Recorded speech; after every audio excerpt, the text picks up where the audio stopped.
Арбаңыздар урматтуу телекөрөрмандар, эл каналындагы Чак Түш маданий көрсөтүүсү назарыңыздарда. Биз менен бирге болуңуздар. Бүгүн биздин ушул элибизге айта турган сөзүбүз дагы, темабыз дагы Манас эпосунун жаштарга тийгизген таасири деп жаштарды чакырып келип отурабыз. Анткени келечек жаштардыкы деп келебиз. Алды менен тааныштыра кетейин. Төрдө отурган биздин жигитибиз мына Талгат Садыров келип отурат. Ошондой эле Улук мырза Эркинбеков келип отурат. Көзгө көрүнүп, көзгө толуп Манасты айтып келаткан мына жаштар. Андыктан не дейбиз? Улам жакшы, мыкты жаштар артыңан чыгып келаткан сайын кубанат экенсиң, сүйүнөт экенсиң. Жаштар келатат, Кыргыздын келечеги кең болот, телегеи тең болот деп. Андыктан силердей жаштарга көз тийбесин. Ушул биздин Манасыбызды, Манас эпосубузду бийикке тааныта турган силердер керек болсо англис тилинде, француз тилинде, Кытай тилинде, айтор кай тараптан болсо дагы жаштардын өнүгүп аткан учуру. Андыктан Улук мырза өзүңдөн баштайт окшойбуз. Мына студияга келип канча деген Манас айтып күпүлдөп, ошол эле жаштарды тарбиялап, мына ушу Талгаттай досторуң менен бирге Көйгашкада да чуркап жүрдүңөр, Көйгашка коомдук бирикмеле, кийин коомдук фонд болду. Айтор мына Нурбек агайыңардын таалимин алып, артынан өсүп келаткан силер бар. Андыктан сүйүнөбүз. Ошондуктан Манас эпосунун жаштарга тийгизген таасири, жаштарга кандай таасир тийгизип атат? Деги эле Манас эпосу, Манас таануу азыркы кийинки убакта мына Манасты жалпы ураанын айтуу дагы быйыл өзгөчө болду да. Анан жаштар бат кабыл алат. Биздин ата-бабабыз, мынакей атабыз Манас, Айкөл Манас деп дем байлап, силерге ушул жан дүйнөңөргө кандай болуп атат деп ушул жаштардын өзүнөн сурайлычы деп чакырып отурабыз да. Арбаңыздар, кадырман. Бүгүнкү биздин койгон темабыз өтө бир опуртолдуу, өтө жакшы темалардын бири. Себеби энди эң башында өзүмдүн жашоомо кайрыла кетсем, башында Манас айтканга чейин ким болчу, Манас айткандан кийин ким болдум деген суроо келет. Манас айтып баштаганымда 4-класс убагым болчу. 4-класска жаңы көчүп келгенде, анда мен орус мектепте, орус класстарда окуп, кыргызчадан бир аз такалган жерим бар болчу. Жана Манас айтып аралашып калгандан кийинки кайрыла кете турган болсок, өзүмдүн классташтарыма, өзүмдүн досторума салыштырмалуу ой жүгүртмөм өтө тез өскөн. Себеби энди 6-класс кезинде менин классташтарым жетелеп, ыйлап, мушташып, ата-энесинин моюнда отурган кезинде биз 7 областты кыдырып, мен уже ошол кезде эле шакирт жетелеп, ошондой мал болуп калды. 6-класс кезинде эле, азыркы 6-класстар менен салыштырмалуу ой жүгүртмөм өтө тез өскөн. Андан тышкары деги эле Манасчы болгондо дагы бул Манасчы көп өнөргө бай болот. Мисалы, дикция жактан, үн жактан Манасчы ырдап кете алат, алпарчы болуп кете алат, төкмө акын болуп, жөнөкөй акын, жазма акын болуп кете алат. Көптөгөн таланттар ушун менен эле ачылып кете алат да. Жана эске сала кетсем, мурдакы менен чогуу чыккан жаш манасчылардын бардыгы азыркы учурда бириси бар, бириси жок. Бирок ошентсе дагы ошол бизден бир аз алыстап калган манасчыларыбыз жаман жолдо эмес, өтө жакшы. Белек бар эле мен билгенде да. Белек Бактыбеков азыркы учурда Кыргыз Республикасынын жаштар саясатынын мүчөсү, жана башка ар бир манасчыларыбыз жаман жолдо эмес, Кыргыздын бычакка сап боло турган, кымызжыттанган граан жигиттер болуп өсүп келүүдө. Андан тышкары өзүңүз айта кеткендей, биз дагы эң башында Нурбек Талантбеков агайыбызды жетелеп, анын сабагын, анын таалимин жана жөн гана Манас эпосуна Манас айтуудан эмес, жашоодон дагы бир кандайдыр бир таалимин, буну кыл, буну кылба деген же кандайдыр бир бир иштериң болуп атса жардам берип, колунан келген нерсесин берип, өзүң колдоосун зор көрсөтүп келет. Учурдан пайдаланып, ыраазычылыгын билдиргим келет. Бирок азыркы учурда өзүбүз дагы ошондой шакирт жетелеп, бизге берген сабагын, биз көрбөй калган нерсени көргөзүп, бизге айтылбаган нерсени айткыбыз келет. Биз дагы бул манасчы болгондо дагы мейли манасчы болбосо дагы ар бир кыргыз манасты окуп билүүсү, кайсы кесипте болбосун, кайсы окуу жайда окубасын, манасты окуп билүүсү бул шарт, бул биздин милдет. Себеби дегенде бунун жаман таасири эч качан тийгизбейт, жаман жакка алып кетпейт бул. Бул сени дин жакка буруп кетпейт, эчтеке жамандыгы жок, бирок жакшы жактары көп. Аны окуган да билиш керек, манасты уккан дагы билиш керек. Себеби дегенде буну окуп койсо деле болот, мындай ырсымды эле, бирок аны түшүнүп билүүсү, кабыл алуусу да болуш керек. Мисалы, биздин чөйрөбүздө деле абдан манасчы болбосо да манас эпосун билип, ошону жашоосунда колдонуп келип аткан байкелерибиз, эжелерибиз абдан көп. Аларды эске билип таанып келебиз. Ошондуктан жалпы окуучуларга, деги эле окуучуларга эмес, ата-энелерге ар бир кыргыз жаранына манасчы болбосо дагы манас эпосун окуп билүүсүн сунуштайт элем. Абдан жакшы. Талгат, сен өзүң кандай орус мектепте окудуңбу же башынан кыргыз мектепте окудуң? Өзүм деген 38-чи мектепте Райхан Шукурбеков атындагы мектепте окугам. Кыргыз мектеп. Кыргыз мектепте. Менин жолум мында башталган 5-чи класста сабак бүткөндө чарчап, мектептен чыгып баратсам Нурбек байке менин мектебимде окуп кетиптир. Кире алып эле, "Кандай батыр, жакшы, манас айтпайт белең" деп калды. Мен анда эчтеке деле билбейм. "Жок" деп баратсам. Манастан кабарың жок. Билбейм, эчтеке билбейм. Анан "Жок, айтпайм деле, айтканды деле билбейм" деп коюп кетип баратсам. Манастан качканга мүмкүнчүлүгүң бар да качып калбайсың деп. Манастан билем, ага чейин КТРКда, Баластанда көрүп калам. Ойлоп койдум, жылдыз болуп калат окшойм. Качып көрөйүнчү деп. Артыма карап, "Мейли, ага качайын. Атыңыз ким болот?" десем, "Нурбек" деп калды. Ал убакта азыр карап көрсөм 19 жашында экен, азыр меникиндей убакта. Ал убакта 12-11 жашында. Анан ошентип Нурбек байке менен эришти 7 күндүк башталып калды ошо жакын арадачы. Анан 7 күндүктө Дасмияда мени чакырып, ошо Нурбек байке чоң рахматымды айткым келет. Телевиденияларга алып чыкты, 7 областты көргөздү, 7 районду, 7 областты дегендечи. Кыргызстанды полный кыдырып чыктык. Ошо Нурбек байкенин артынан ээрчип жүрүпчү. Анан азыр деген ошо алардын жолун улап, мурасын шакирт байлап, кыргыз эли ошо балдарына үйрөтүп, мисалы деген азыркы биздин тапта жаш балдар бар. Мисалы Касымбек деген баланы алып көрсөк, биз менен жүрөт. Өзүнүн курагына жаштарга караганда ой жүгүртүүсү жогору деңгээлде турат да. Мисалы биз менен барып ал жактан кызмат кылып, үйрөнүп, чай куюп, ар бир чуркап үйрөнүп калганда, алардын анын жашындагы балдар эмне кылып жүрөт? Телефон ойноп, PUBG деген оюн бар, PUBG ойношуп, ата-энесин туура. Касымбекке баа бердим, ата-энесине куса болбой, айтчу жерин маназын айтып, тияктан кызматын кылып, ошо манас ошого үйрөтөт. Манастын эч жамандыгы жок да, окуп койсоң окуп кой, өзүң үчүн окуп койсоң болот да. Жаман жакка алып кетилбейт. Бир гана жакшы жери бар. Ал жакта дин десең динди табасың, математика десең математиканы табасың, бүт азыркы кесиптерди тапсаң болот. Жана ошондой эле мисалы музыка десең музыканы табасың. Ал жакта Арынган Ажыбай деген тилчиси бар, Раманын Ырчулу деген ырчысы бар дегендейчи. Мындайча айтканда дүйнөдөгү эң биринчи манасчы Раман Ырчулу деп коет го. Ошондой ар бир кесиптин ар бир чоросу болгондо, ошолдон сабак алса болот, билим алса болот, эмне кылган, мисалы Бакай деген бар болгондо эң акылдуу деп айтат. Ошондон акыл алса болот.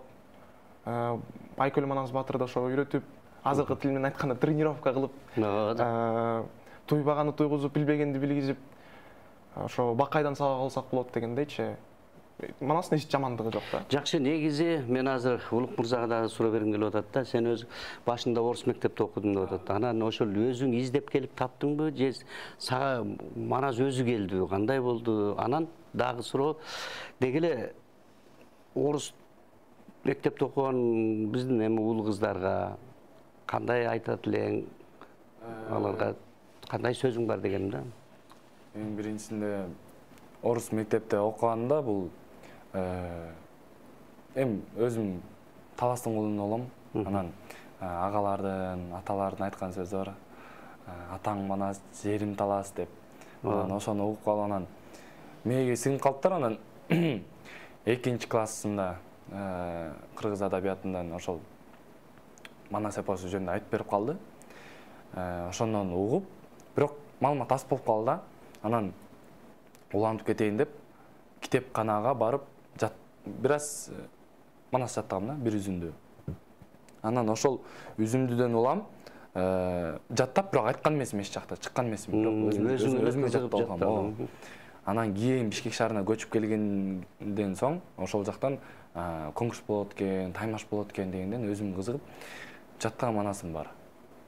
Чыксам чыгам, утсам утам, утулсам утулам деген ой да. Анан чыгып айтып көрдүм. Ошол маалда эле бир манас чөйрөсүнө эми кызыгып келаткан, аралашып келаткан балдар бар болчу. Бирок алардан караганда, кээ бирөөдөн караганда менин упайым жогору болуп калды.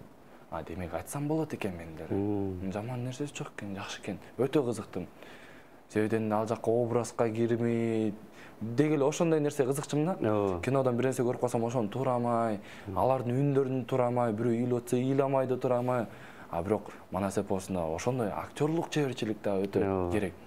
Бирок экинчи суроого кайрыла кетсек, мен ошол эң биринчи маалымат алганымда манас эпосунан билбейм, деги эле ошол маалда окуу программасында ошондой эле же маалыматы жоктугунанбы туура эмес маалымат берген да. Мен эстеген боюнча азыркы маалда билимим менен салыштырып көрсөм туура эмес маалымат берип койгон. Манас эпосу боюнча Алмамбетти терс каарман кылып айткан, ушундай жайлар бар болчу да. Ал өзү билбейт экен да анда. Демек өзү билбейт экен деген ойго мен да келип калдым. Бирок азыркы учурда ар бир мектепте манас жөнүндө маалыматтары мол. Манас китептери ар бир китепканада бар. Манас чөйрөсүндө аралашып жүргөн манасчылар дагы ар кээ бир мектептерде кызмат өтөп, кружок катары манас айтуу, манас таануу деген сабактар дагы азыркы учурда өтүүдө. Жана жакында эле Ураны манас аттуу сынак болуп өттү. Кыргызстан боюнча ар бир район боюнча 44 район, 32 шаар боюнча ар бир мектептен окуучулар дайындалып, анан ошол окуучулар манас айтуусу болду. Жалпысынан сынап келгенде бир 80 миңге жакын окуучу болду. Бирок бул 80 миң окуучу манас айтты гана эмес, демек 88 миң үйдө манас чаңырда. Бир үйдө жок дегенде 3-дөн, 2ден жашайт үй бүлө. Демек манас боюнча маалымат андан дагы 2 эсе, 3 эсе, 4 эсе жайылды да. Мисалга алсак, ошол Ленин району боюнча өзүм даярдаган боюнча Ленин району боюнча 2,5 миң окуучу дайындалды. 2,5 миң окуучу, 38 мугалим, ошонун баары дайындалып, бул демек Ленин району боюнча эле 2,5 миң үй бүлөдө манас чаңырды. Манас боюнча маалыматы болду. Мен ойлойм, кийинки жылдары мындан да күчтүүрөөк болуп, мындан да көбүрөөк болуп, жана ошонун баардыгын бир чогултуп Кыргызстан үчүн бир рекорд кылсак деген ой азыркы учурга чейин бар. Уюштуруучулардын да оюнда бул нерсе бар. Себебинде Кыргызстан боюнча эң көп чогулган иш-чаралар бул экинчи орунда митинг турат, биринчи орунда айт намаз. Ошодо 38 миң киши чогулуптур. 38 миң адам бул биздин таймашка катышкандын жарымы да болбойт. Ошонун баардыгын бир чогултуп туруп, өзүбүз үчүн бир рекорд кылып, баардыгын бир жактан бир манас айтып койсо, бул деги эле бизге эле эмес, бул дүйнөгө чачырайт турган нерсе. Кыргызда деген сөз бар, манас айткан жерге кут түшөт деп. Кайсы жакта манас айтпасаң, ошол жакка кут түшүп, жакшылык болуп, жамандыктан айрылып, илгерки заманга өтө турган болсок, манас айтуудан оорудан айыккандар дагы бар. Ошон дарылап жин чыгарган нерселер дагы бар. Бирок бир 80 миң манасчы бир жактан манас айтса, ошондо бир кандайдыр бир тазалануу процесси жүрөбү, же бир патриоттук сезими ойгонобу деген өзгү ой тилек менен ошону пландаштыруудабыз.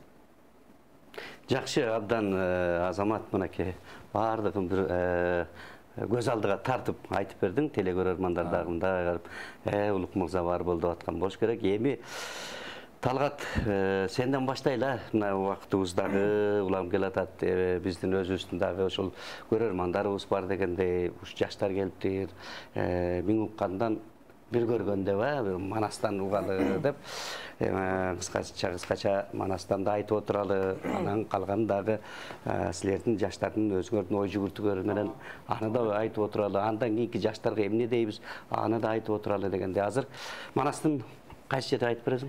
Чоң Козот каттануу жерин айтып. Жакшы болот.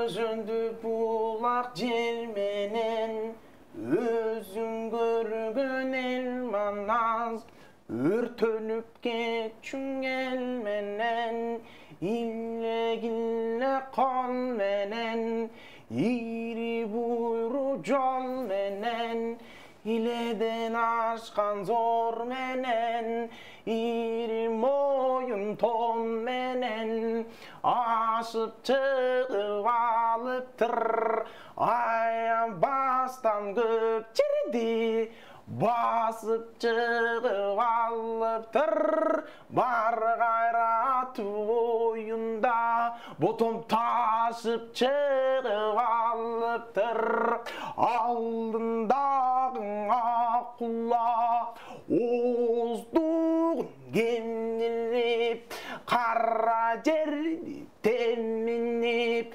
баштагыдан бүгүндө олугуп чыга берди эле чоң дүмөкө бүгүндө ата жолугуп гана чыга берди анын бул жак бетинде ак сакалы жайкалган арулугу байкалган узун сакал жайкалган улуктугу байкалган улугун кошойго улан ай күнүнө кеп айтып мына мындай деп айтып айланайын баатырым анығын айтып жатырым көрбөгөндүн бучкагын көрүп чыгып ушчагын кана жатканга канга пошасы жаткан бакбурга эй кыйла кызык салалың өлбөгөн жерден калалып өтүп кеткен бабанын чын намызын алалып деп ошондон кери кошо мындай кеп айтат ар жак беттен чоро тагы ошондо байкасаң сепилдүүсү 84 серп алган жаны жалын өрт каршындагы 84 кашылган жаны жалын өрт камбылдердин барысы кагыс менен урушка даңгылердин барысы акылга чабиш кылган акылдынын барысы макул деп бул айтканың акыл деп ар жак беттен карасаң ай саралаң ат минген сараласуңдун ат минген сары жаргак шым кийген түпөгү жок найзалган жанына жамала кылыч байланган алтын айдыр чок белбо биздин азизгандын жалгызы талла кылган буттарын таштап кыттай жуттарын өлбөгөн жерден калышкан кечегизин сурасаң азизхандын алмамет алтынан кемер курчанып айдай бетин нурчанып күмүштөн кемер курчанып күнөө бетин нурчанып манас бакырып мана сабуран чакырып кошо чыгып алыптыр сол жак бетин карасаң так ошондо жанагы көк рапыз тон кийген көк аласуңдун ат минген карап турсаң жанагы кыргыздардын кыраны камбалтанын чубагы алсаң адамдын алы жетпеген аштан тишиң өтпөгөн ач кыйкырып кузурун так ошондо чубакең кошо чыгып алыптыр анын ар жак бетинде айың менен күнүңдүн бирөөсүнөн бүткөндө асман менен жериңдин тирөөсүнөн бүткөндө кыймылдаса кара жер кызы таллаган корго тимеле калыңынан бүткөндө азат десе камынып кабыландай чамынып эми жабыла гана чыгып алып Vay Azamat barakelde mınaki andan keyin ele toktolbой туруп Улук мырза. Бүгүнкү темага ылайык берген таасири Манас эпосун Устат Шакирт жөнүндө кеп кылдык. Ошол жөнүндө Манас эпосу атадан балага, агадан иниге жукканын жомок башы менен айтып берейин. Жакшы болот.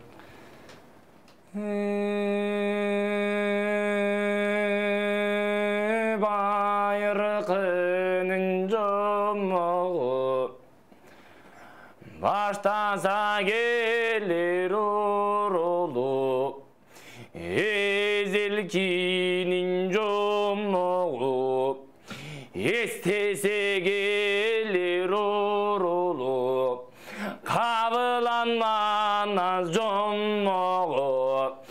Anan ayıptan bütküz onu bululamadan ukan söz olan birge jukan söz karılardan algan söz kalk içinde kalgan söz harbi jonluk tolgun söz at götürgüz bolgun söz azamat terge kongun söz erindirden kalgan söz en çıgılı valgan söz anda mese kallayıp ay külüm annaz bayanın hazdek tütüp jürölü akılga bekim tüyölü bayır kıllar gep aytkan batır rusul dep aytkan batırыңдын çın göçöt baykabasan eg aytkan bayanusung emespe babalardan ballaga bayan bolup gelatkan atalarың gep aytkan arslan usul dep aytkan ay gölüңдүн çın göçöt аңдабасан эг aytkan ayanusung emespe atasından ballaga ayan bolup gelatkan ulamalar gep aytkan okmuşuşu dep aytkan ulanıp bizge gelatkan geçegizin baykasaң ıramandın ırçullu oң ırıskısı tügönböy o bugün ırıspayga jukkan söz o geldi vekten kalgan söz kim akıldın oңdogon keremettin alvan söz urkaşlardan kalgan söz uңгусуңандан üzülbe ha bugün uluk mırzaga jetken söz oy Geldi, var bol. Mana özüң başında aytıp ketkendey, Manasçı bardык tarabынан bol bolat деп, акын да bol bolat. Негизинен мына ошол убагында Нурбектер Көй Кашка коомдук фондунда дегеле ушул мектептерде 7 дубанды кыдырып, тетиягы баткенде ат башы алай дегендей ушул ысык суукка карабай олтуруп ушул деңгээлге жеткирди да. Мына быйыл өзгөчө бардык жерде керек болсо тажик мектебинде дагы башка улуттарда дагы ушунчалык умтулуулар билинип алдыга чыгып атат. Бизге дагы ушул студиябызга келип тажик кадимки эле тажик улутундагы окуучулар, мугалимдер келип, биз байгалдык деп сүйүнүп, ушул студиядан элибизге жарыялап кетишти да. Эми Кыргызстанда 80 улуттан ашык улут бар дейбиз. Ошонун баары маназ айтып, ушул жерде суун ичип, Алатоонун абазын жутуп аткандан кийин сөзсүз Манаска көңүл бурза ар бир улут жакшы болот деген ниеттебиз да. Анан силер эми жаштар, тең туштар, башка улуттагылар менен сүйлөшөсүңөр, аралашасыңар, аларга айтасыңарбы ушуларды мындай. Манас деген бар бизде. Билбесең билип ал, кулагыңа илип ал. Өзү мейли оруспу, тажикпи, өзбекпи, уйгурбу, дуңганбы, айтор эми чогуу жүргөн жаштар бар да силер шаарда. Аралашып жүргөн жаштар дейли. Ошолорго мындай Манас жөнүндө сүйлөп каласыңарбы, аларга айтасыңарбы, алар кандай кабыл алат, же Манас айтып атсаңар кандай кабыл алат дегеле кандай болот? Силер ошолор менен сүйлөшкөндө жана айтып атпайсыңарбы, биздин азыркы ошол тең дубалдар менен биздин деңгээлибиз башкача. Алардын көз карашы башкача депчи. Ошол боюнча талгат. Негизи манасчылар деген ошо Манас эпосу боюнча эле алектенбейт. Мындай айтканда манасчылар тарыхка дагы көп басым кошобуз да. Кыргыз көбүнчө Кыргызстан тарыхы, дүйнө тарыхы дегендерди. Анан башка өлкө эмес, өзүбүздүн эле өлкөдө кыргыздарда деле Манастын мысын билбей жүргөн балдар бар. Анан аларга айтып каласың, Манас деген, ошолор бар. Айтасың, атаң Манас болгон, Манас жок болсо сен Кытай болуп жүрмөксүң. Аллахка келип чалып кеткен, ошондо Манас төрөлбөсө сен Кытай болмоксуң, калмак болмоксуң, ким болмоксуң андан башка. Негизи ушу Манасты Кудай талан берип койгон да кыргыз элинечи. Үзүлгөнүн жыйнап, чачылганын кайра алып келип, 6 айдан Алатоого көчүп келип, анан ошону башка өлкө эмес, биринчиден өзүбүз билишибиз керек да. Манас эле эмес, мисалы, өз тарыхын билбей жүргөн адамдар бар, өз тилин билбей, сан жырасын билбей жүргөн адамдар аз эмес да. Анан мисалы ала кетели, эч кимди жамандайын деген оюм деле жок, бирок уйгурларды алып көрсөк, өзүнүн мекени жок, бирок өзүбүздүн мисалы алакандай жер болсо да Кыргызстан деген мекенибиз бар. Ошону сактап калсак, өзүбүздүн тилибизди сактап калсак, тарыхыбызды унутпай, мээңизге туюп жүрсөк, анан эң башкысы, эң ошолордун үстүндө Манас бар. Манасты алып жүрсөк, кыргыз эли эң биринчиден тилин, тарыхын унутпаса, анда өнүккөнгө бар. Себеби дегенде кантип өзүбүздүн өлкөбүздө туруп, кантип өзүбүздүн тилибизде сүйлөсөк, кантип тарыхыбызды билбесек, биз кантип алдыга чыгабыз. Биз деген ар бир улуу инсандардын тарыхын канчанчы жыл төрөлүп өлгөнгө чейинки ар бир кадам эмес, жакшы иштерин жасап кеткен болсо, мисалы ошол кечээ эле чыккан Чыңгыз Айтматов атабызды биз эле эмес, башка өлкө дүйнө жүзү билет да.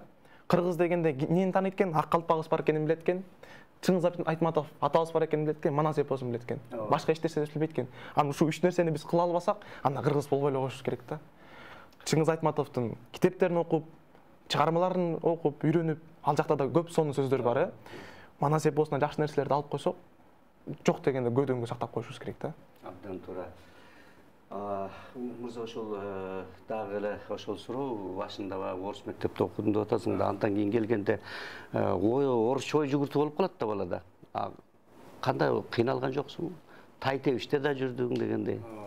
Биринчиден биякта улай кетсем, жана тарых боюнча сөз болуп атабы? Анан биз кыргыздар Манасты тарыхтан издейт экенбиз. Канчанчы кылым болгон, бунун тарыхта жок турбайбы? Тарых инсан эмес деп эле чыгабыз да. Биз мисалы манасчылар негизи эле Манасты тарыхтан издебей, тарыхтан Манасты издебей, Манастан тарыхты издеш керек. Мына ошондон чыгат. Сагынбай Орозбаковдун айтуусу боюнча бул Орусиянын азыркы Омск шаары, Омбу, Оренбург, Орунбу, жерден асты желпинич Америка айтылып атат. Үзүктү калпагы Эр-Шуртоо жактан чыгып атат. Урал, Орол. Урал, Орол. Биягы Алтай, биягы Иран, Беренгеттин Иранга деп, бул жагы Казакстан. Дүйнөлүк географияны өмүрүндө Кыргызстандан чыгып көрбөгөн Сагынбай Орозбаков өзүндөй кылып сүрөттүп атат. Канча деген жаныбарларды. Азыр ошол жакка барып, Кытай ал жакта мисалы биздин убакта азыр интернет жок. Ал заманда интернет эмес, көбү жазганды билбешчи. Бирок ошол заманда деле азыркы Кытайдын улуу дубалын айтып атат. Канча кабат болгон, канчалык эмне болгон, эмнеден жасалган, азыр барып карасаң так ошондой.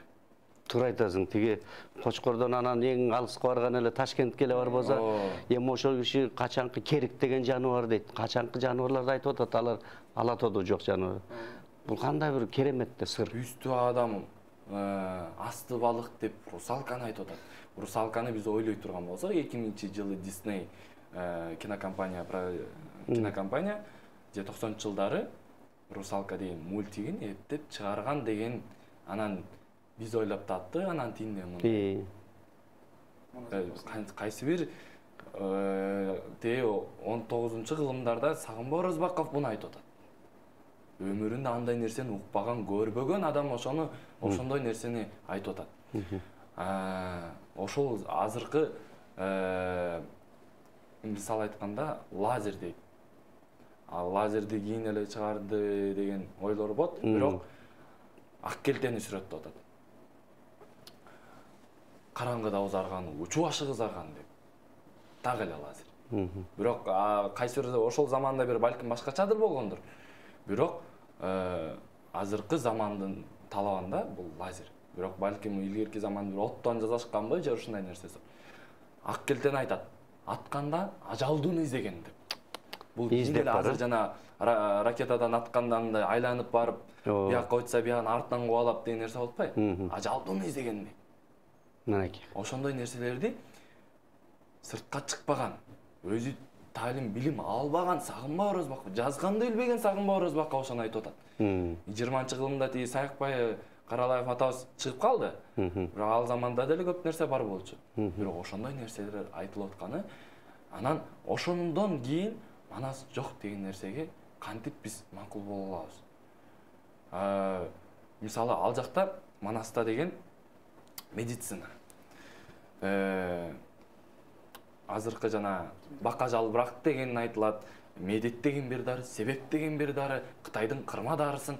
Биз негизи эмнеге биз сиз айтып кеткендей манасчылар өзүнүн курак досторунан караганда ой жүгүртү өйдөрөөк дегенде, бул эми бизде улуураак дегенде биз эми бизге сакал эртерээк өсүп, боюбуз эртерээк өсүп дегенде нерсе эмес. Акыл эс, руханий жактан биз өсөбүз. Азыркы эми жөнөкөй адамдар, бул нерсе кызыкпаган адамдар бир көбүнчө мындай жашы келип калган картаң аталар, апалар, демек бул керек турбайбы деп биздин чөйрөдө ошондой жашы келип калгандар көбүрөөк. Себеби жаштар аны азырынча ойлонбойт. Руханий жактан өсүп, бул руханий байлык дегенде көп түшүнбөйт. Бул мисалы аба, биз аны көрбөйбүз, бирок биз аны дем алабыз. Эгер руханий нерсе кереги жок болсо, анда биз аба менен дем албашыбыз керек. Биз деле айтсак болот да, мен абаны көргөн жокмун, демек аба жок. Бирок биз аны менен дем алып атабыз. Ошондой эле нерсе манас. Бул руханий жактан биз өзүбүздү өстүрүшүбүз керек. Медеттен бир дары, себептен бир дары. Димитрол айтып атат. Деги Манас атабыз жарадар болгондо димитролду сүрөттөйт. Оозго салса, ойгон болсун, уутатуучу дары бар деп. Карачы, ошол. Азыркы димитрол. Ошол заманда Сагынбай атанын убагында кандай болгонун билбейм, бирок азыр ошол эле нерсе. Салыштырып көрсө, угуп деле көрсө, азыр мисалыма гүлдү алсак, гүлдү кантип өстүрүү, кантип тура жакта сугаруу, бая сүрөттөгөндөйчү Манас эпосунда. Алмастын аттын башындай, өрүктөрүн ушундай өлүрчү, сонун ушундай деп, жаңгагыс айдын ташындай деп. Бул дагы өзгөчө кантип өстүрүүнү, кантип сугарууну, жана Каныкей энесинин акылдуулугунда калсак болот. Мисалы Манас атабызды көмүп атканда Каныкей энебиз кандай кылып көмгөн? Ичи сасып кетпесин деп арчанын гүлүн төктүргөн, үстүнөн аккан кара суу, астынан аккан кара суу үстү менен өткөргөн кылыпчы. Бул акылдуулугун. Жана азыр эме жакшы эми чыгып атат да, кыздар өзүнүн укугун коргоп, феминизм деп коет экен, өзүнүн укугун коргоп. Ошону дагы Манас эпосунан алсак болот. Бирок азыркы маалда Каныкей энебиз деле кул эмес. Каныкей энебизде анча-мынча мырза жок болчу ал кезде. Каныкей энебиз сүрөттөлүшүндө мындай дейт. Үйдө жүрсө энекең казан кармап от башы дейт. Сыртта жүрсө энекең найза сунуп топ башы дейт. Карачы. Үйдө келиндей өзүң кызматын кыла берет. Сыртка чыгып душман келип атса, өзү чыгып, бая Манас өлгөндө да Семететке айткан кези бар. Ажыбай болбой, мен болсом да. Ажыбай болбой мен болсом, ушул турган коңургас, кылбайт белем кызыкты, чимек белем сызыкты. Керек болсо ажыбай эмес, өзүм чыкмакмын деп. Манас атабызды сайып, жалгыз сайып чүрө сайган кыз сайкалды айтсак болот. Аял башы менен ошондой нерсени кылган. Айчүрөк энебиздин акылдуулугун, ошол сүйүүнү алсак, Семетей көрүп турат. Семетейдин чачкейи бар, бирок өзү жактырып калгандан кийин, мен буну эмне болсо дагы таанышым керек, айчырып алышым керек деп туруп, Акшумкага ала качып атат. Сүйүү көп нерсени бул жактан тапса болот. Окуу десе окуу, руханий десе руханий жактан, үй бүлөнү кантип сакташ керек. Мисалы эмчектеш энеси, Алмамбеттин эмчектеш чейирди, Каныкей жер энеси болбосо да эл энеси деп душманы Абыке Көбүштөр айтып атат. Бул эл энеси болду го, жөн коелу деп Жакыпка айтып атат. Бирок ошонун баардыгын энедей кантип болуш керек, кыз кыздай кантип болуш керек, эркек эркектей кантип болуш керек, ошонун баарын Манас эпосунан алсак болот. Туура. Мисалы Манас эпосунда көбү түгүн көбү үчүн, жарымы түгүн жарымы чын жарандардын көнү үчүн деп кандайдыр бир сөз байлыгы кең болгондуктан балким сүрөттөлүп койгондур. Бирок аны туура жактан түшүнүп, туура жактан кабыл алса, бул анчалык деле бир эсти оодара турчу нерсе, андай фантастика деле нерсе жок. Бирок бул сөз байлыгы кең болгондуктан балким кооздолуп жакшылап бир сүрөттөп. Сөзсүз көркөмдүүлүк керек да, көркөм адабият деле болуп атпайбы, көркөм фильм деп деле айтабыз да. Маселен, мына түрктөрдүн деле сериалдар алар ошол боюнча берген жок да, көркөмдөп атат. Манасчы да башында айтып атат да, бул ошону мындай жарым. Сенин көңүң үчүн. Ооба, мынау жарымы. Ошону көркөмдөп атабыз деген нерсени айтып атат. Жок, бардыгы чын. Мен айтып аткан деген жок. Бирок ошонсо дагы азыркы мезгилде изилдеп келсе ошолордун баары чын чыгып атат да. Мына Шайырбек Абдрахманов дагы өзү YouTube каналдан берип атат азыр 97-чи. Ошондогу чоң казаттагы болгон нерселердин баары эле туура чыгып атпайбы?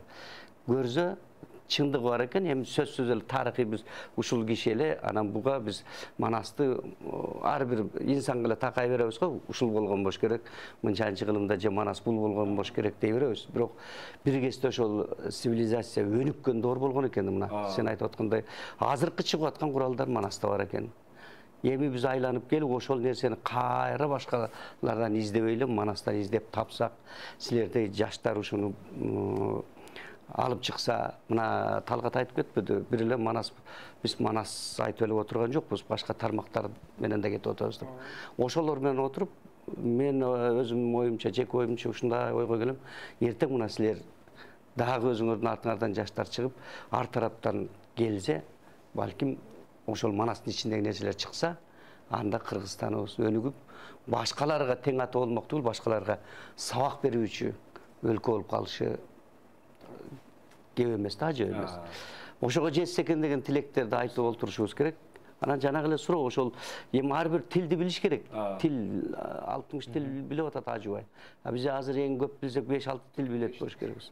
Анан ошонсо дагы башында жаш бала, баягы ата-эне мисалы бала бакчадан эле орус тилге берет же башка, көбүнчө ушундай го. Айрыкча азыр ушундай да, башка балам ушу кыйналбасын барганда, жогорку окуу жайга окуза да кыйналбасын, тил билсин деп эле орус тилге бере берет. Бирок орусча ойлонуп калат да, туура. Көбүнчө ушинтип айтышып калат да, мен орусча окуп, орусча ойлонуп калдым, кыргызча эмете албайм деп. Ушул боюнча жанагы суроо. Бул боюнча менде мындай окуя болгон. Мектебимде кыргыз эле бала, кыргызча жакшы сүйлөй албайт экен, орусча сүйлөйт экен. Анан апасы мага жетелеп келип, ошол Манаска үйрөттү. Үйрөттүм, жаттаттым, билим бердим, бир аз маалыматты бердим. Анан бирок апасы келип эме дейт. Үйрөнгөн айткан айтып атат, бирок кыргызча сүйлөй албай атат. Ошону кантебиз деп. Бала кыргызча сүйлөп ойлонуп көрсө, тил энеден кетет экен.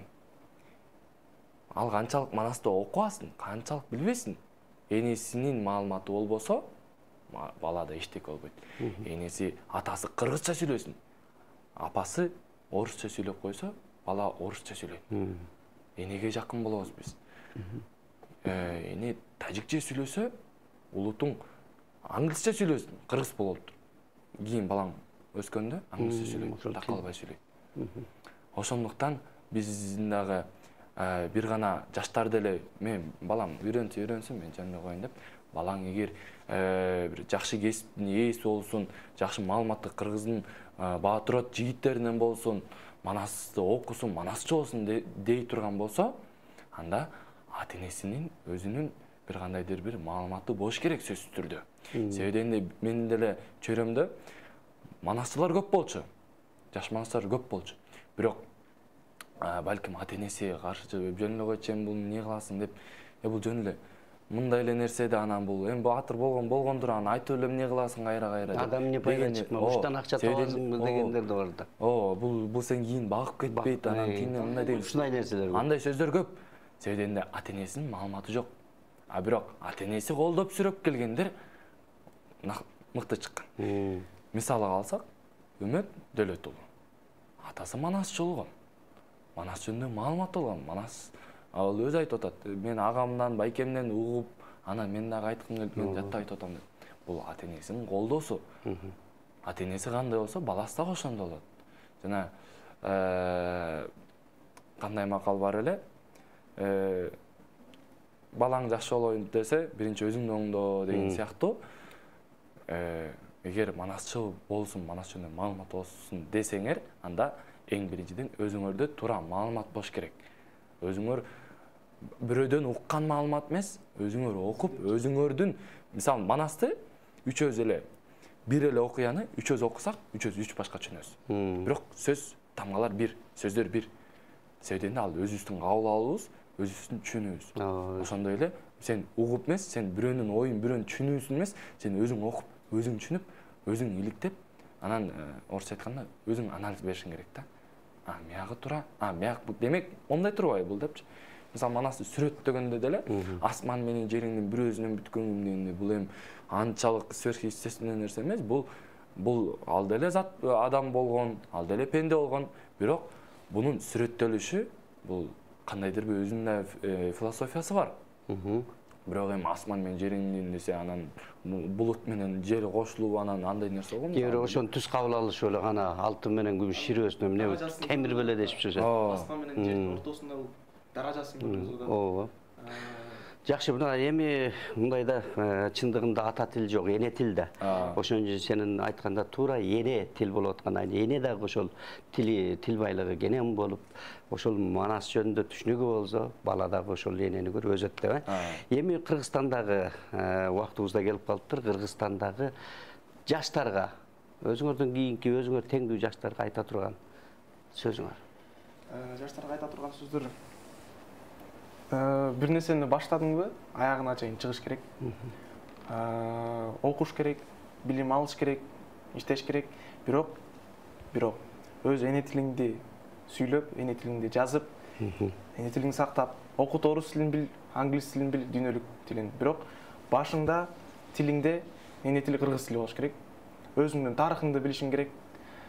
Сенин атаң ким, атасы ким болгон санжыраңды бил. Манас эпосун бил, манастын атасы бар, анын чоң атасы бар. Жок деген ошо инсандарды билип коюш керек. Алар эмне кылышкан, каяктан чыгышкан. Жок дегенде кичине маалымат алып койсо, кыргыздыгыңды билип жүрөсүң да. Анан бир нерсе болсо эле киргиз эмес, кыргыз дейт. Ошо кыргыздыгыңды тастыкташың керек. Ай баракелде. Айта турган сөзүм биринчиден эми жакшылык каалап кетели, ден соолук, молчулук, токчулук болсун. Мынакей маалыматтарга ылайык асман шаары курулуптур, ага дагы ийгилик каалайбыз. Деги эле өлкөбүз бир жакшы өнүгүү жагына оңолсо деген үзгү ой тилек менен жана жаштарга айта турган сөзүм, кийинки жолдо мен деле манасчы болуп кала бербейм. Мен деле өзүмдүн жолумду таап, өзүм ишкерлик кылам. Бирок манасты окуп билип койсом, кийин балам менден сурап, биз кимбиз дегенде мен унчукпай калбайм. Деги эле мейли манасты окугуң келбесе, ушунчалык эле жек көрүп атсаң, башка баатырларды оку. Бизде бир эле манас эмес. Бизде канча Барсбек, деги эле Эртөштүк эпосторубуз көп. Андан тарыхтан көп. Кечээки эле тарыхтарды алалы. Баягы согушта эр жүрөктүгүн көрсөткөндөрдү айталы.